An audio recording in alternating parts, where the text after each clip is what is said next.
الرحیم۔ الحمدللہ ایک واقعہ مجھے اور یاد آ گیا صابر پیا کلینی رحمۃ اللہ علیہ کا، کہ بابا صاحب نے کچھ قبالوں کو کہا کہ جاؤ بھائی میرے بیٹے کے پاس جاؤ، کلیئر جاؤ، اور آپ وہاں پر ہو کر آؤ، اور میرے محبوب کے پاس بھی ہو کر آؤ، نظام کے پاس بھی ہو کر آؤ رحمۃ اللہ علیہ کے پاس۔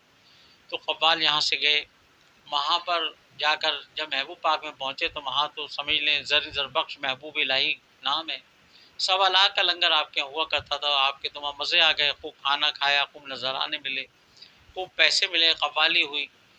اس کے بعد وہاں سے زاد راہ بھی بہت اچھا ملا، بہت کچھ ملا وہاں سے، تو آپ وہاں سے چل دیے۔ پھر اس کے بعد تنبیہن کہا تھا سرکار بابا فرید گنج شکر رحمۃ اللہ علیہ نے کہ بھائی تم میرے صابر کے پاس بھی ہو کر ضرور آنا۔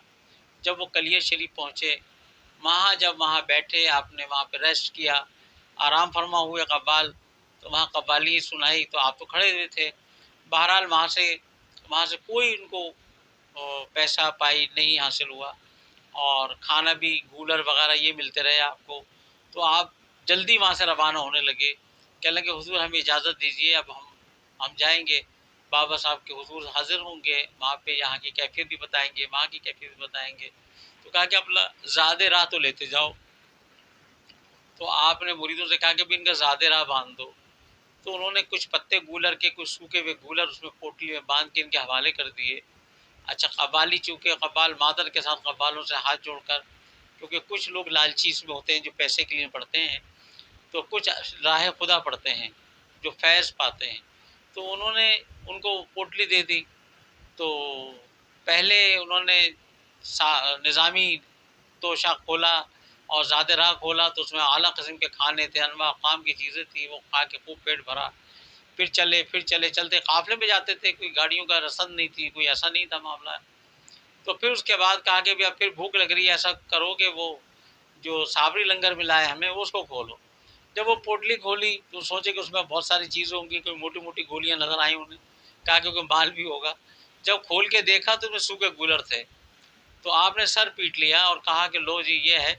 تو آپ نے کیا کیا، وہ رومال کہیں وہیں کونے میں جھاڑ دیا اور وہ سارا سامان وہیں پھینک دیا، اور پھر چلتے چلتے بابا صاحب کی خدمت میں حاضر ہوئے، اور وہاں ساری گفتگو ہوئی، اور سرکار بابا فرید گنج شکر نے پوچھا کہ بھئی میرے نظام کے پاس گئے تھے تو کہا بڑی تعریفیں کی، بڑا معاملہ ہوا، ایسا ہوا، اتنے پیسے ملے، یوں نذرانے ملے، اور یہ تبرکات ملے، اور حضرت اتنا کھانا ملا، یہ ہوا، یہ ساری باتیں ہوتی رہی۔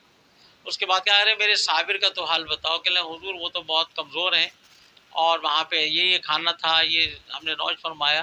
ارے اس نے کچھ دیا تھا، میرے صابر نے تمہیں کچھ دیا تھا؟ کہنے لگے کہ ہاں حضور دیا تھا، ایک پوٹلی دی تھی، وہ کہاں ہے، لاؤ دکھاؤ مجھے۔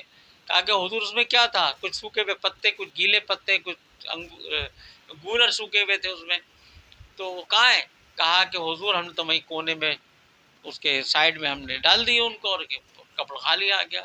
کہا کہ جاؤ بختوں، دنیا لے آئے اور دین وہیں پھینک کیا ہے۔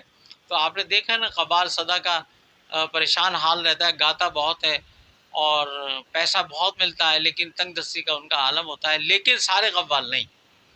میں نے دیکھا ہے بہت سے قبالوں کو، الحمدللہ ہماری خانقاہ میں بھی آتے ہیں اور جگہ بھی جاتے ہیں، وہ پیسے کے لیے نہیں گاتے، وہ اس لیے گاتے کہ میں خانقاہ آیا ہوں، یا سید زادوں میں آیا ہوں، یا مثلا نشی کے پاس آیا ہوں، تو یہاں سے مجھے صرف فیض ملے گا، پیسہ مجھے کہیں اور سے ملے گا، یہاں صرف ان کی دعا مل جائے اور اس بارگاہ میں میرا کلام قبول ہو جائے، میری خدمت قبول ہو جائے، تو میرے لیے پیسہ بہت۔ ایسے قبال ہیں جس میں ایک نام لوں گا خاص طور پر، الحمدللہ میرے بہت پیارے قبال ہیں، سامی گروپ میں رؤوف صاحب، ماشاءاللہ جب بھی میری یہاں آئے بڑی عاجزی انکساری سے آئے ہیں۔